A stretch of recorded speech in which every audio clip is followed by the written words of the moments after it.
a colación este estudio que salió hace una semana, lo encontré por casualidad preparando esto, y lo traigo porque fijaros lo que dice: vivir de alquiler envejece más que fumar o estar en el paro. Y aquí intento conectar lo que nos pasa socialmente, que a veces parece que ya está hablando de cosas de socialistas y de comunistas y ¿qué tendrá que ver eso con la salud? Pues no, sí que tiene que ver con la salud. Y trabajos como este lo que hacen es explicar los mecanismos por los que lo que vivimos en la sociedad nos afecta incluso biológicamente, nos afecta químicamente. Dice este estudio que descubre, bueno, es un estudio que utilizan datos de metilación del ADN, una cuestión química concreta que ocurre en las células, de 1.400 personas del Biobanco del Reino Unido, y descubren que vivir en una casa de alquiler privado está relacionado con un envejecimiento biológico más raro, que es lo que se mide con la metilación de ese ADN que os digo. Fijaos cómo una cosa que ocurre en la sociedad acaba teniendo un reflejo en la química de las personas y que explica pues, que tiene una incidencia vital. ¿Cómo no va a ocurrir si ocurre ya en una cosa biológica? ¿Cómo no va a ocurrir en la mente? ¿Qué no ocurrirá en la mente? ¿Cómo no va a haber patología en esta sociedad? Y aquí dos cositas nada más, para no alargarme en exceso, si no mis compañeros me matan porque dijeron que querían que hubiese tiempo para que hubiese preguntas. La precariedad, lo dice arriba, es un factor clave en los procesos de detrimento en la salud mental de las personas. Este estudio ISTAS lo hizo hace ya unos años comisiones obreras y descubrían que los resultados mostraban una peor salud mental cuanto mayor precariedad laboral había. Algo que lo podemos, yo creo, que entender todos sin mucha... Pero bueno, esto era estaba publicado en una revista también científica y es una demostración de que es así, de que tiene relieve.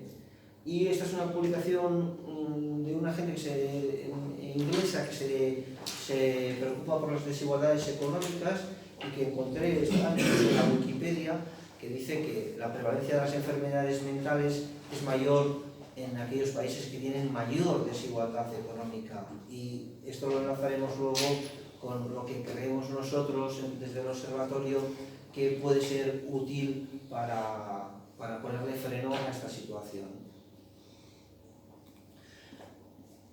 Y aquí esto está abierto. Está abierto porque esto es lo que nosotros pensamos, ¿no?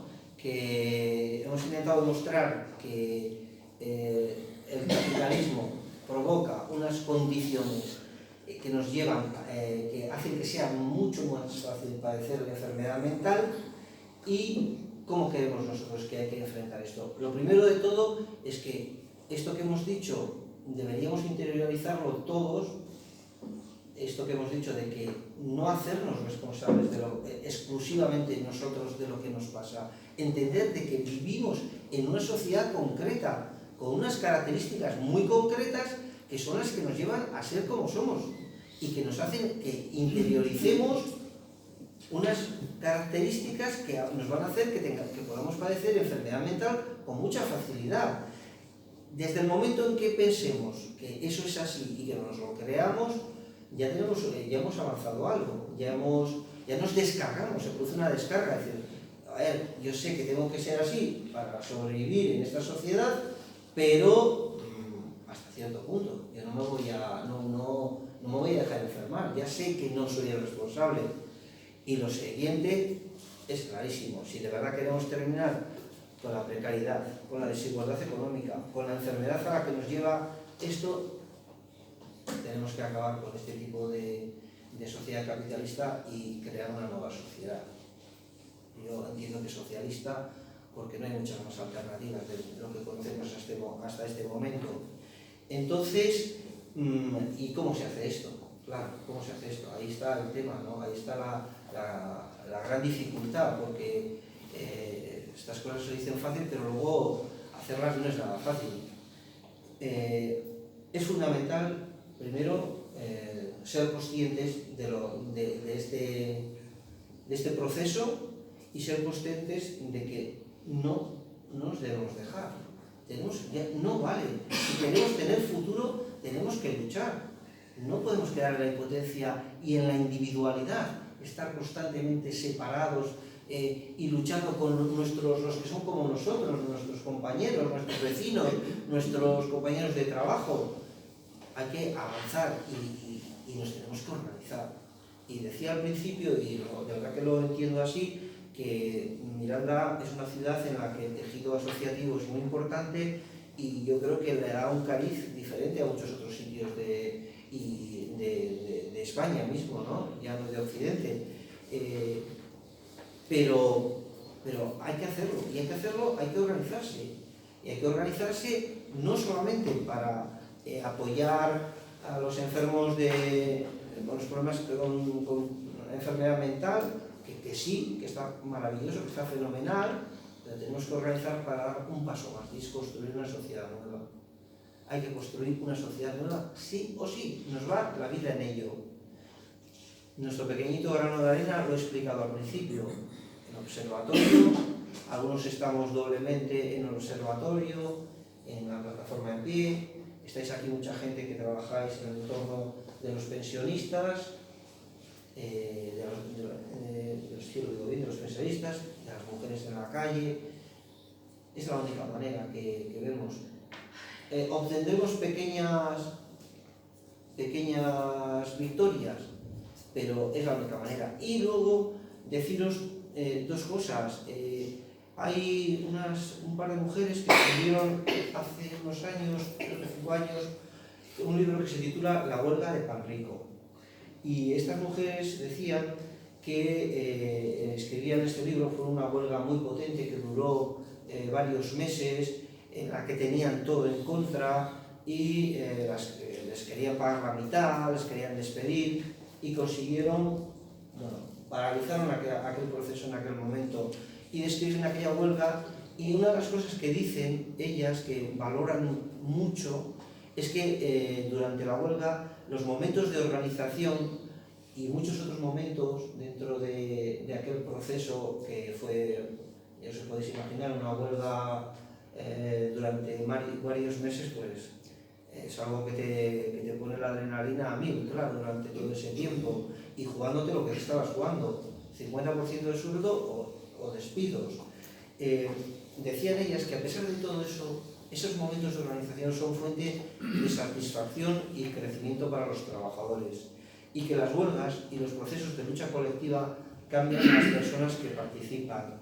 Yo mismo os podría decir que a mí me reporta, por eso estoy aquí seguramente, me reporta mucho, aparte del trabajo que suponga o deje de suponer, la sensación de trabajar en colectivo y de trabajar por algo en lo que verdaderamente crees fuera de tu trabajo personal. Yo creo que es algo que llena y que satisface y que te protege también frente a la enfermedad mental.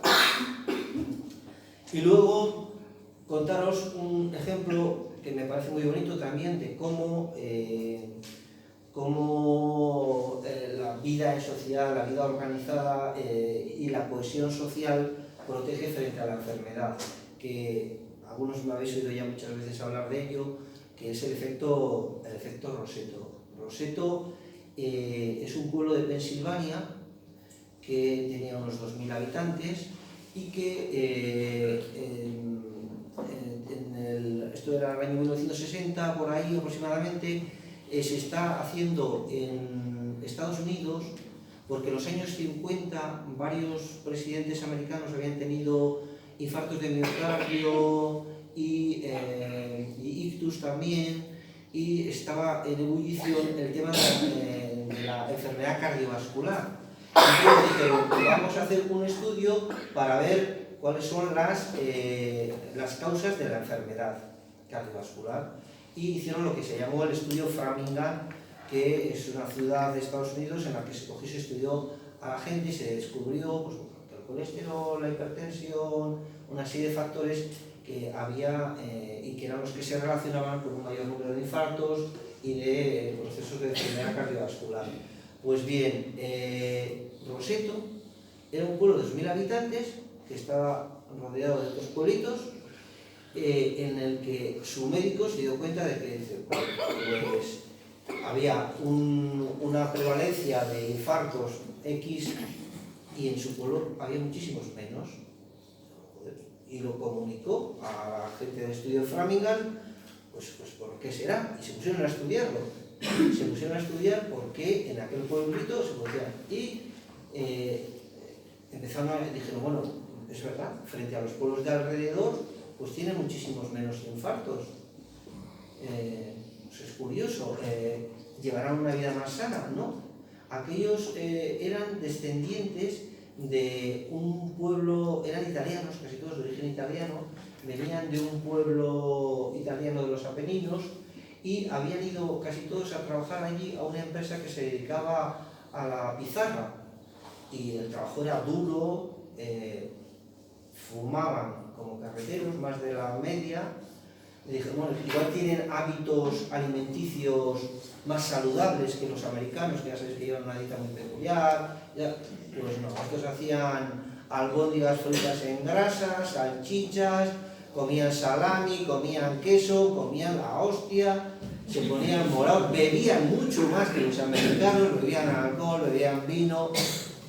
Y entonces, alguien, un sociólogo, dijo, ¿y cómo vive esta gente? Y entonces ahí dio con la clave. Como eran de origen italiano, vivían en familias en las que no era raro que viviesen 3 generaciones juntas. La cohesión social era enorme.